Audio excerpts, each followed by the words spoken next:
ஞானிக்கு ஒரு அணு உண்டு. எப்படின்னா அதாவது தேவனை சார்ந்திருக்கிறது தான் சுய புத்தியில சாயாமல் இருக்கிறதா அர்த்தம். தேவனை அதாவது தேவன் மேல் சார்ந்திருக்கிறதா, அதாவது தேவன் மேல் சாய்ந்திருக்கிறதா, அதுதான் இது சுய புத்தி மேல் நீங்கள் சாயாமல் இருப்பதுக்கு அர்த்தம். அவரை நன்கு கண்டறிந்திருக்கிறார். எப்படி தெரியுமா? அவருக்கு ஒரு ஞானம் தேவைப்பட்டது. அவர் கேட்கிறார், ஒரு விருப்பம் என்னன்னு சொல்லி தேவன் சாலமோன்கிட்ட கேட்கிறார். ஞானி என்ன சொல்றா தெரியுமாக்கும்? அப்போ அவர் ஞானியா மாறல.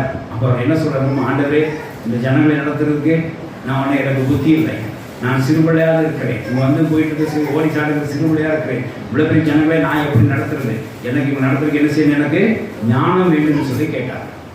எவன் தனக்கு ஞானம் இல்லை தேவனை சொல்லி தேவனை சார்ந்து இருக்கிறானோ அவனை சுய புத்தியில் சாராமல் இருக்கிறான்னு சொல்லி வாசிக்கலாம். 1 ராஜாக்கள் 3ஆம் அதிகாரம் 9 வாசி 8, 9 வாசிங்க, அப்புறம் 10 வாசிங்க, வேகமாக வாசிக்கணும். 1 ராஜாக்கள் 3ஆம் அதிகாரம் 8, 9.